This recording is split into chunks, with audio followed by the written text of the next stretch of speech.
va a producir hipotensión en el paciente. Entonces sirven para los casos de hipotensión, para bajar la presión arterial. Esta vasoconstricción va a aumentar la presión arterial y si produce hipotensión, entonces le van a disminuir la presión arterial del paciente. Si el que tiene acción beta 1 actúa sobre el corazón, tiene un efecto inotrópico o un efecto cronotrópico también puede ser. Beta 2, donde dijimos que había la clorilizo y después en los pulmones. Ahí tiene un efecto broncodilatador. Son estos los que se pueden usar combinados con los anticolinérgicos que vimos en la parte respiratoria. Y los que tienen acción mixta van a tener acción alfa y beta, que también vamos a ver cuáles van a ser ahí. Van a ser efecto alfa, vasoconstrictor, y efecto beta puede ser dependiendo de en qué órgano sea, va a producir un cierto efecto. Si es beta 1 corazón, si es beta 2 vasos la parte respiratoria, por ejemplo, puede producir broncodilatación. Pero se clasifican de esta forma, por una afinidad preferente. Preferente porque inicialmente tienen estos efectos, pero si el acceso es una dosis muy alta, ya puede verse que efectos también sobre otros receptores. Ahí miremos hablando.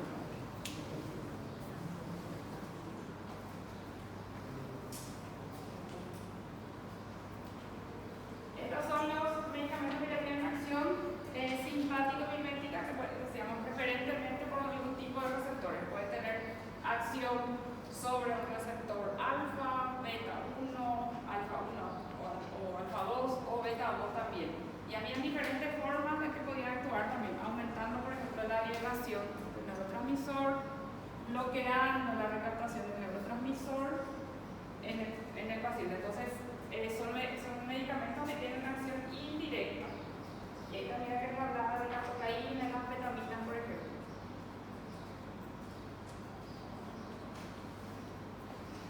Acá están algunos medicamentos que son llamados acción indirecta porque ellos lo que hacen es modificar algo acá para que ese neurotransmisor actúe sobre su receptor, pero no van a actuar directamente ellos sobre el neurotransmisor. Ellos van a solo modificar algo, por ejemplo, bloquear la recaptura del neurotransmisor, no van a unirse al neurotransmisor. Entonces la cocaína, por ejemplo, no se va a unir al neurotransmisor adrenérgico. Va a hacer que dure más tiempo la noradrenalina en la sinapsis para que se una a su receptor, pero no va a tener una acción directa. Lo mismo, las anfetaminas estimulan la liberación de las catecolaminas.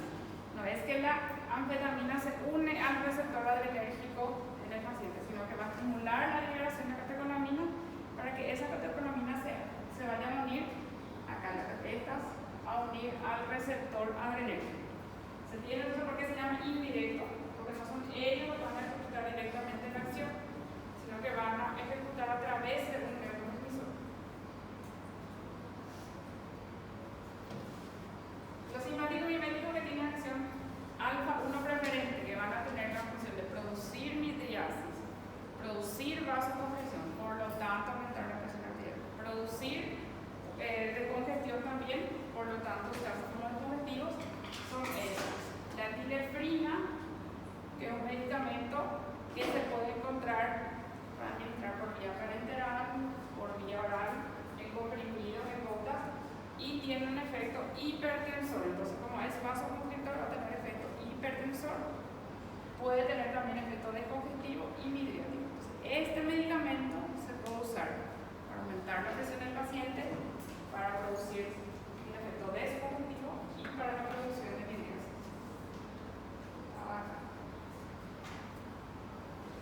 Esta es una presentación de la tilefrina que es inyectable. Esta es una presentación en gotas de la tilefrina. Esto suele tomar un paciente que tiene hipotensión sintomática. Entonces, se descartan las causas en el paciente, se descarta una causa cardiológica y se le da. Hay pacientes que tienen manifestaciones por hipotensión, se marean, tienen náusea, tienen mucha debilidad, por eso se les suele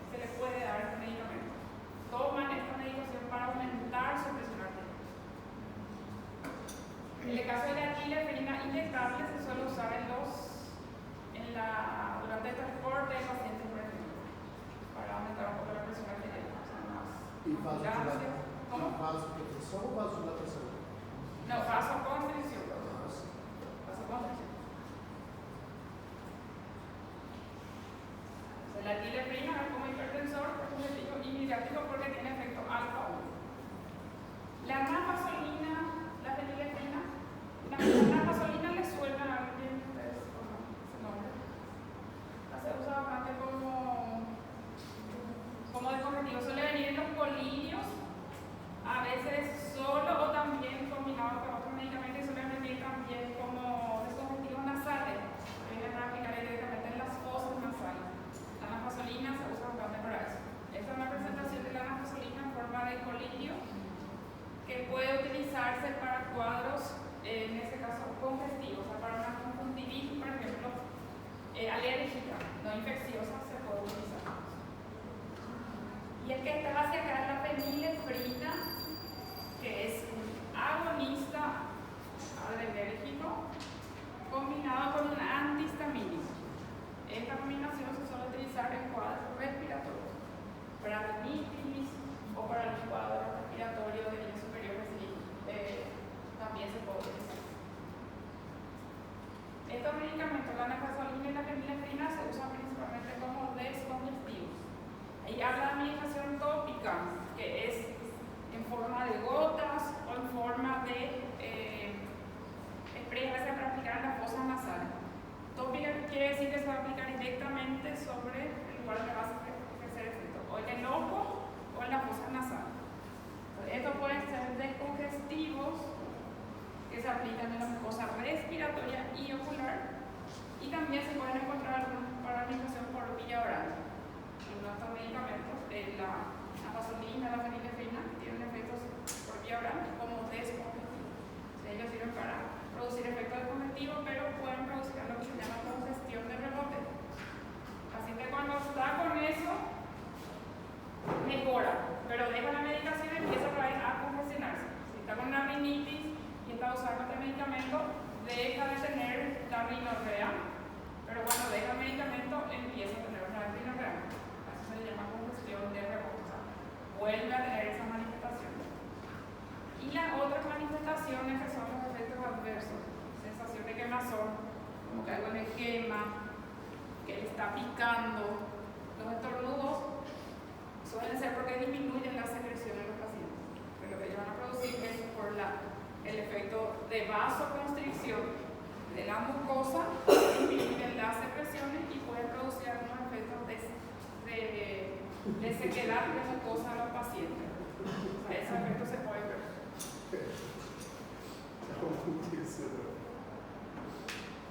¿Se entiende esa parte? O sea, son preferentemente alfa 1 quiere decir que tiene mayor acción sobre alfa 1, pero en el caso de que use una dosis muy alta, sí puede llegar a tener efectos sobre otros receptores. Por ejemplo, si se usan mucho de esos medicamentos, puede producir taquicardia, entonces quiere decir que está afectando qué tipo de receptores. En el taquicardia va a afectar qué tipo de receptores.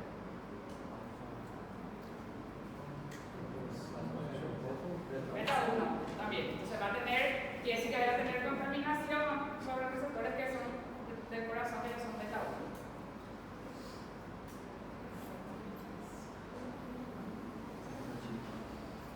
Después están los simpáticos miméticos de acción alfa 2 preferente, que son los que pueden tener efecto hipotensor, porque actúa como un falso neurotransmisor. Entonces en vez al receptor alfa 2, en vez de que se una la adrenalina, por ejemplo,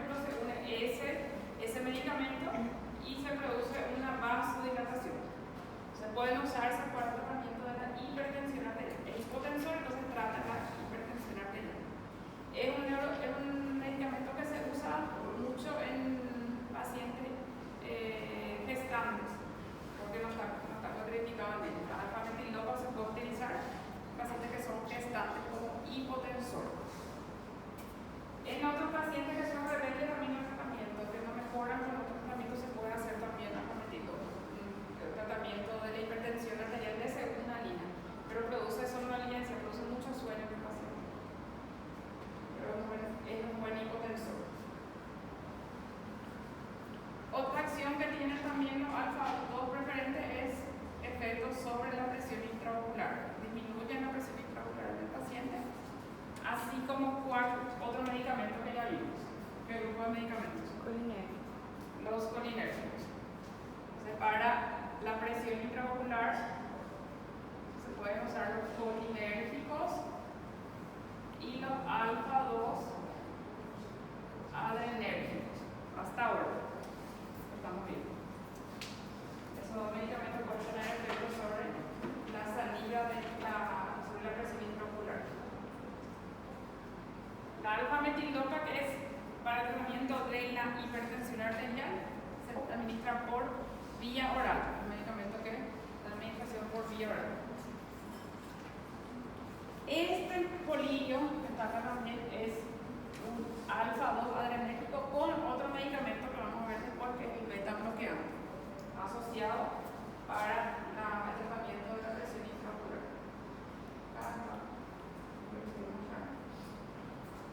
Estos son medicamentos, acá están medicamentos que actúan sobre la presión intraocular, o sea, sirven para el tratamiento de la hipertensión ocular o del glaucoma. Los colinérgicos, que aumentan el drenaje acá, por esta malla se llama malla trabecular, facilitan el drenaje. Después tenemos la brimonidina, que es el alfa-2 adrenérgico, que está en me está citando acá. Que puede tener efecto también,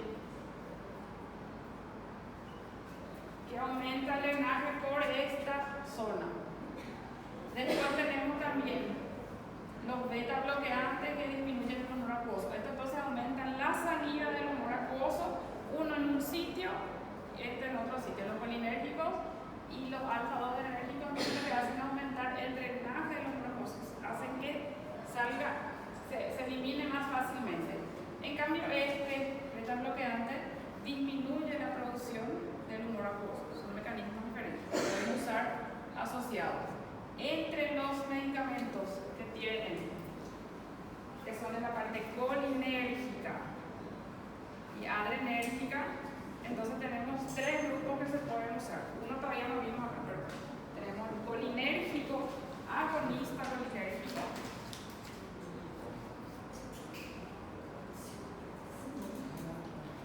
Después tenemos los alfa-2 adrenérgicos. Y después tenemos los beta bloqueantes, que son unos antagonistas adrenérgicos, pero también son de la transmisión adrenérgica. Entonces son tres: agonista colinérgico, alfa-2 adrenérgicos y beta bloqueantes.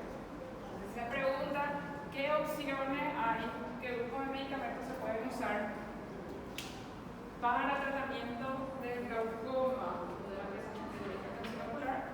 Se pueden usar colinérgicos, agonistas colinérgicos, los beta bloqueantes y los agonistas adrenérgicos alfa-2.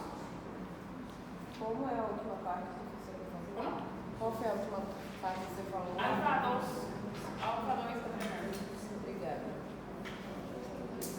Esta combinación acá es alfa-2 con un beta bloqueante, que nosotros vamos a ver en la siguiente clase del modelo, pero un alfa-2 con un beta bloqueante. Se pueden usar juntos. ¿Por qué? Porque tienen mecanismos de acción que son diferentes. Y se puede usar también, por ejemplo, brimonidina con algún colinérgico también, porque el lugar en que actúan es diferente. Entonces el mecanismo es sinérgico. Sinérgico quiere decir que la respuesta dándole puntos va a ser mejor en el paciente.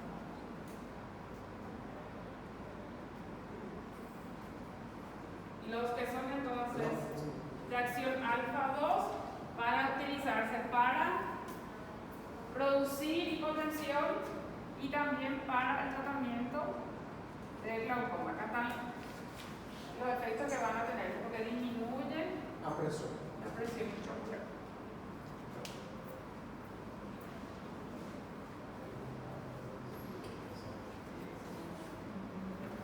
Essa combinação, né, doutor?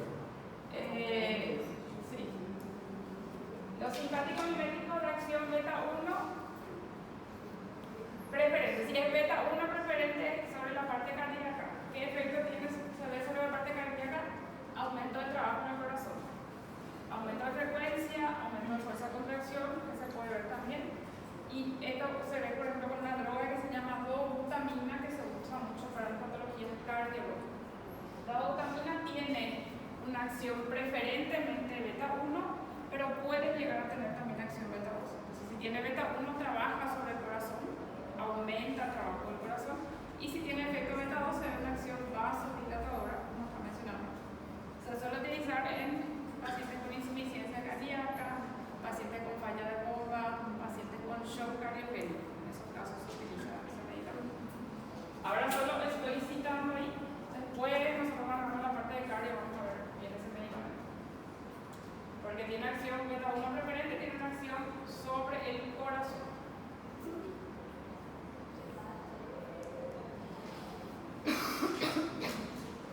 Y lo que tiene acción beta-2 preferente tiene acción sobre la parte respiratoria. O sea, los medicamentos que tenemos con acción beta-2, a pesar de que los receptores beta-2 también están en los vasos sanguíneos, los medicamentos desarrollados para acción beta-2 son para la parte respiratoria. Tiene un efecto broncodilatador ahí. Y tenemos lo mismo que vimos con los colinérgicos, que están los que tienen una acción más rápida y el que tiene una acción más duradera. El que tiene una acción más rápida tiene un efecto más rápido, entonces se usa para la crisis. Cuando el paciente está con su ataque de chiado, su ataque de asma, en esos casos se va a utilizar estos dos. El que tiene el efecto más rápido es este. Entonces, si por ejemplo no tenemos este, vamos a usar metanol. Estos son los que se usan para acción rápida y este es el que se usa para una acción que dura más. Y cuando nosotros vimos la parte de en anticolinérgico teníamos también uno que se hacía para efecto rápido. ¿Recuerdan cuál era? El que es rápido y de la acción lenta o prolongada. Este era hipratropio y acá era tiotropio. Y acá también rápido es salbutamol o fenoterol. O el fenoterol. Y de acción más duradera es el salmeterol. ¿Cuál se usa menos veces al día? ¿Cuál se puede usar más veces? Son estos acá. ¿Cómo se puede combinar? Se puede hacer hipratropio con salbutamol, salbutamol con fenoterol con hipratropio. Por ejemplo, se puede usar un colinérgico, o sea, un anticolinérgico com um beta-2. Geralmente a gente vê bastante prescrição para criança do próprio e do fenoterol. Os dois juntos é mais para intensificar. Sí, para tener un efecto más rápido. Anteriormente, hay una marca que salió ya ahora de línea, parece. Había una combinación que era un nombre muy conocido. Sí, al revés, sí. Sí, pero hay una combinación de salbutamol y con hipratropio. Esa es la que más se utilizaba. Después acá se retiró, así quedó fenoterol con hipratropio, que es el perodual. Pero Verotec é o sea, lo que más se suele usar es el salbutamol con el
Y los temblores también se acuerdan que se veían por acción sobre receptores que están en los músculos, en el músculo esquelético, en una de las diapositivas ya que se veía. Ya, vamos a ver. Músculo estriado, acción beta 1, aumento el temblor. Entonces, cuando la dosis de tu salbutamol o tu fenoterol es alta, cuando el paciente ya se hace muchas veces porque está teniendo mucho chiado y no le mejora, empieza a tener efecto el medicamento también sobre los receptores beta 1. O sea, ahí se ven los temblores por el efecto sobre el músculo estriado y se ven las palpitaciones por el efecto sobre el corazón. Ahí deixa o caso só o hipertrófico. Sí, se le puede dejar porque hay pacientes que también son EPOC, por ejemplo, y tienen arritmia. Y ahí le puede inducir una arritmia o una fibrilación, entonces se suspende nomás ahí.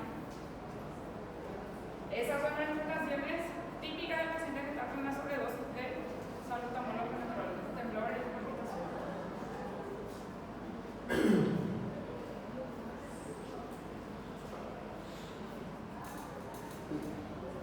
Esto entonces tiene una acción broncodilatadora nomás. Recordando que el alfa 1 sirve para producir midiasis, para producir vasoconstricción o aumentar la presión arterial para tener efectos de congestivo. Los alfa 2 producen hipotensión, o sea, disminución de la presión arterial, disminución de la presión intraocular.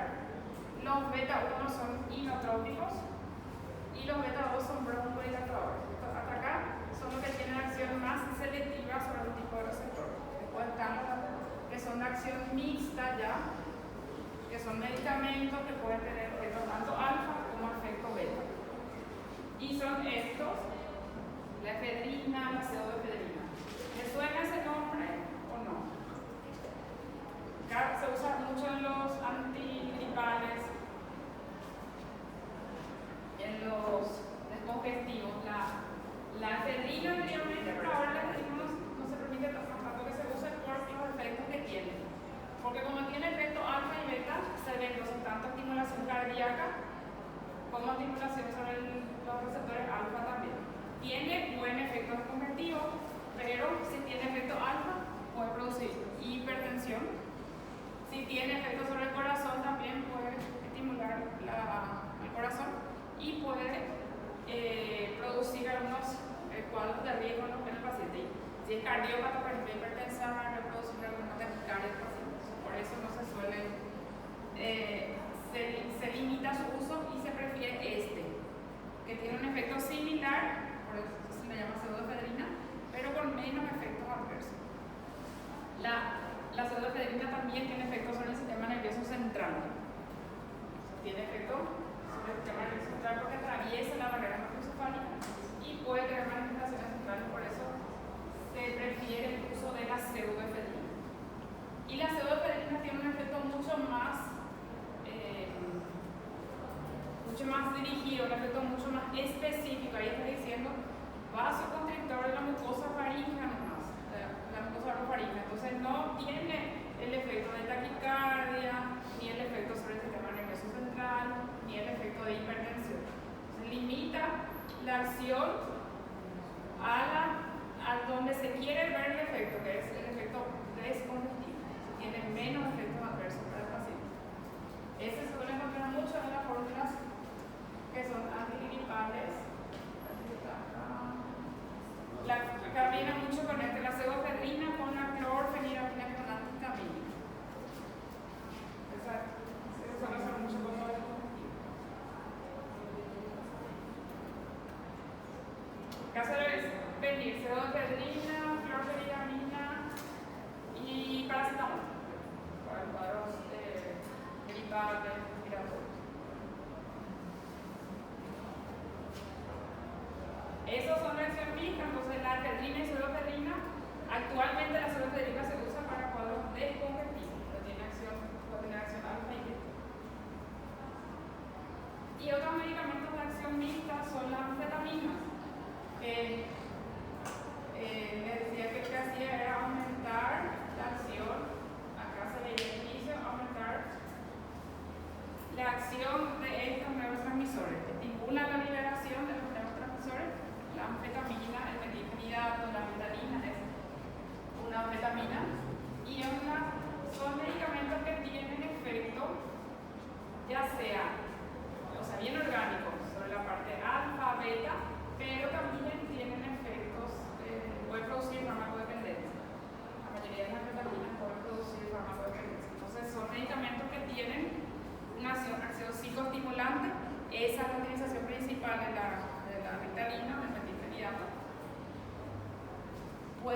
de insomnio, por eso se suele consumir también para permanecer más tiempo atento. Produce pérdida de apetito. Hay algunas anfetaminas que se utilizan para la pérdida de peso en los pacientes también. Tienen estos efectos porque estos efectos citoestimulantes porque atraviesa la barrera encefálica, se llega al sistema nervioso central. Tiene como efecto adverso que puede producir vasoconstricción por estimulación alfa y por estimulación beta, estimular al corazón, lo que puede producir arritmias.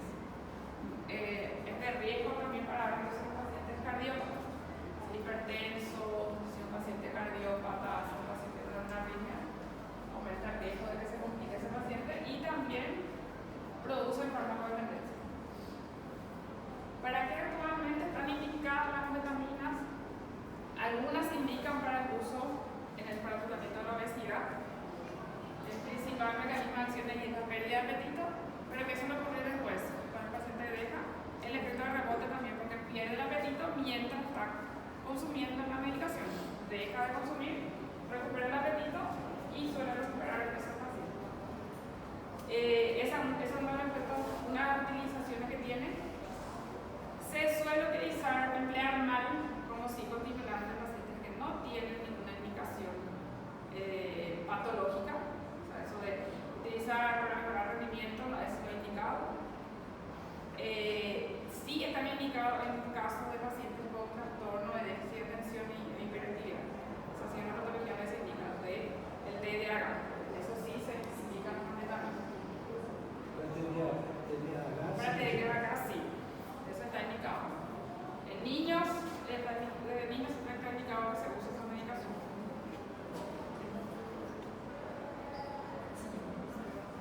Esa es actualmente una de las indicaciones principales de la anfetamina. Hay otros usos así mucho más limitados porque hay otros tratamientos, por ejemplo, que se pueden usar primeramente en la depresión, pero en un paciente que no mejora su trastorno depresivo con ningún otro tratamiento se puede intentar el uso de anfetaminas.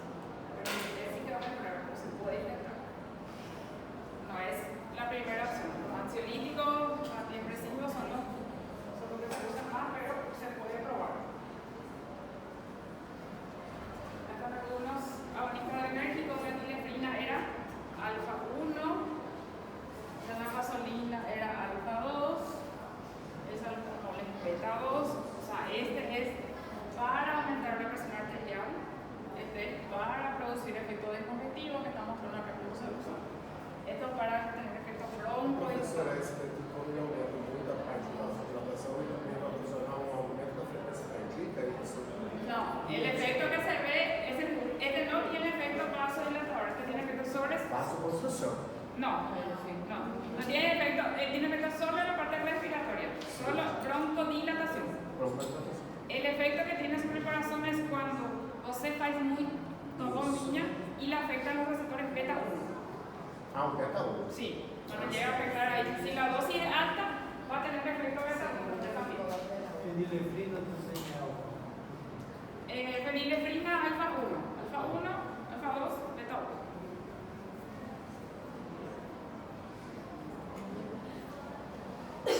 La ritalina metilfenidato es la anfetamina, es una anfetamina. Esta pseudoephedrina esto es reacción mixta y esta también es reacción mixta. Esta acá, la pseudoephedrina, es reacción mixta.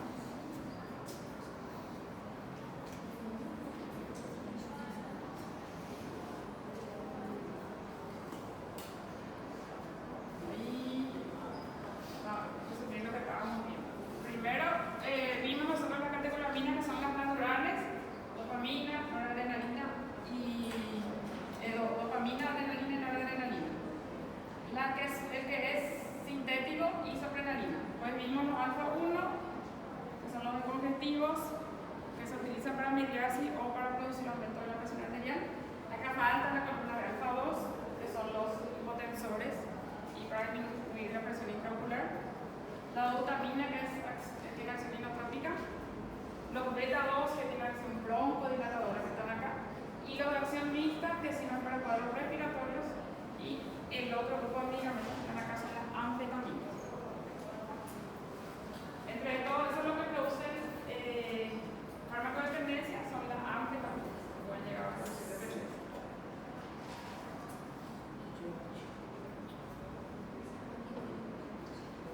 cuáles son las indicaciones de estos medicamentos? ¿Para qué podemos usar estos medicamentos nosotros? Para el tratamiento, por ejemplo,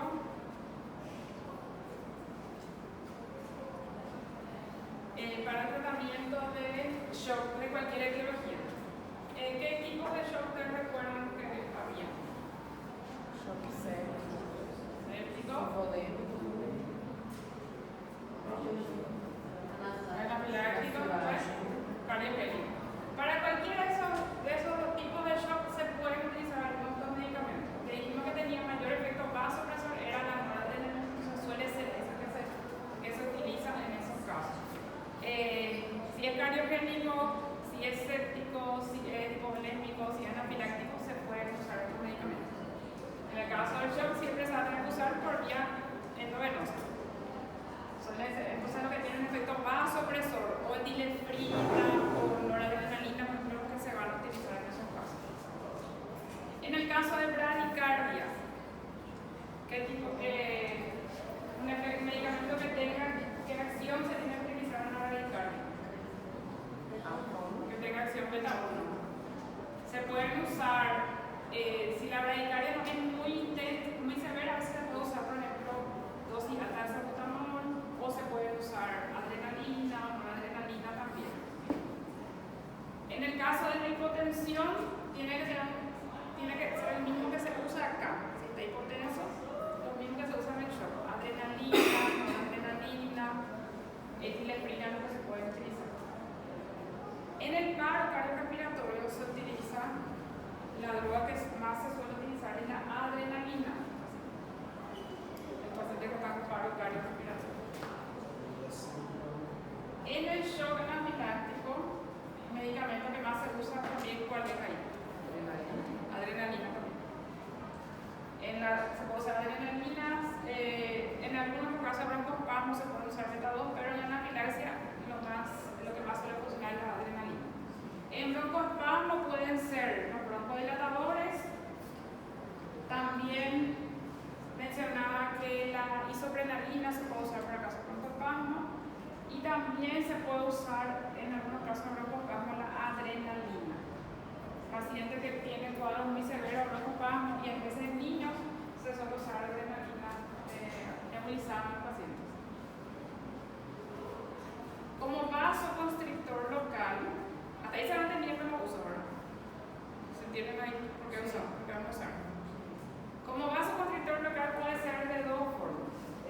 Como vasoconstrictor local, un ejemplo es el uso de la lidocaína con adrenalina para, por ejemplo, hacer una sutura en el paciente, una anestesia y suturar al paciente en un lugar donde está con algún sangrado. Entonces ahí se utiliza de forma el vasoconstrictor.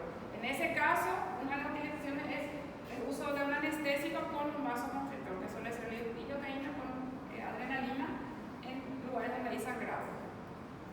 En otro caso, otro ejemplo es el uso de la adrenalina en las hemorragias digestivas. Si el paciente se identifica el sitio de sangrado, se puede inyectar adrenalina en una endoscopía. Si se encuentra en un sitio que está sangrando, en el paciente hay un vaso que está sangrando, se inyecta y tiene un efecto vasoconstrictor local y puede parar con ese sangrado. Ahí también un ejemplo de como vasoconstrictor local. Vasoconstrictor local quiere decir que se va a tener efecto donde se aplica. Está sangrando el sitio, se le va a aplicar ahí directamente y va a parar de sangrar esa zona. Mas sempre via toque? Tiene que ser una aplicación local, tiene que ser. Doutora, e esse vasoconstrictor local qual seria? La adrenalina también. Tiene que ser el local porque si vos le haces por otra vía el efecto sistémico, entonces para que vos tengas el efecto local sobre la mucosa o sobre una herida, tiene que ser en esa zona donde se aplica. Então, por exemplo, eu não posso aplicar um ventilador. No, porque tu efecto va a ser sistémico y no va a ser tan localizado. En este caso tiene que ser, para que quiera no localizado, tiene que ser local. Doutora, no caso da anafilaxia, você pode repetir como seria o uso da adrenalina? La adrenalina se puede hacer endovenosa, pero también en algunos casos de anafilaxia, en el mismo caso de anafilaxia y broncoespasmo, cuando hay mucho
contracciones y posponer el parto en el paciente. En pacientes con incontinencia urinaria también se puede utilizar estos medicamentos porque ellos aumentaban el tono del esfínter, relajaban la musculatura lisa, aumentaban el tono del esfínter y dificultan la misión. Entonces puede usarse ahí también.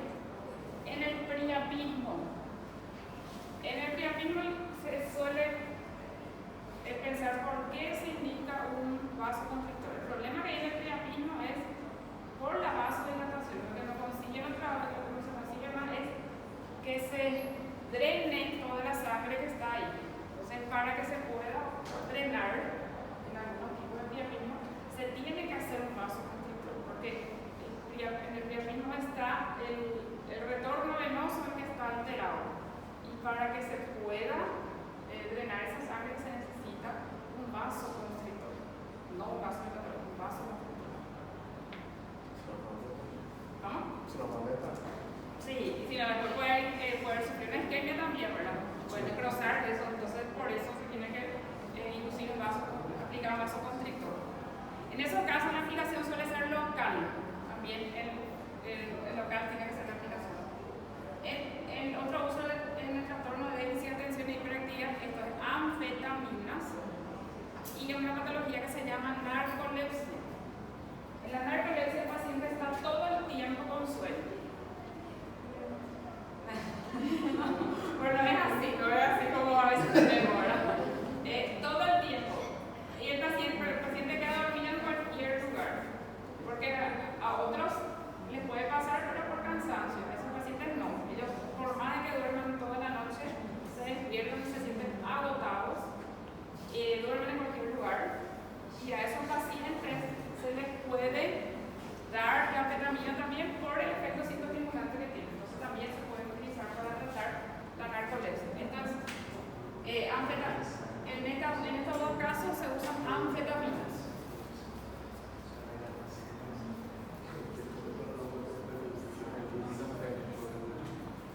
¿Alguna pregunta?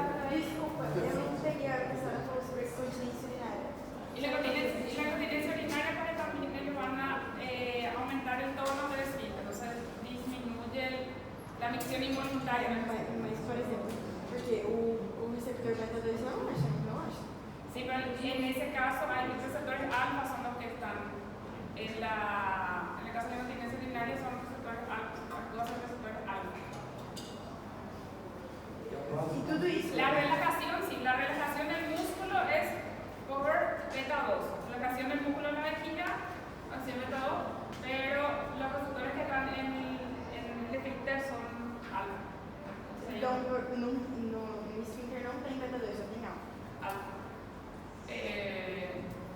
No, alfa no. En el resto del músculo liso sí es beta. Tá. Nós temos complicado. Sí, por esta parte. Esta parte del adrenérgico es más complicada que el colinérgico. El colinérgico era más sencillo y era más, parecía todo más lógico, pero este es más complicado.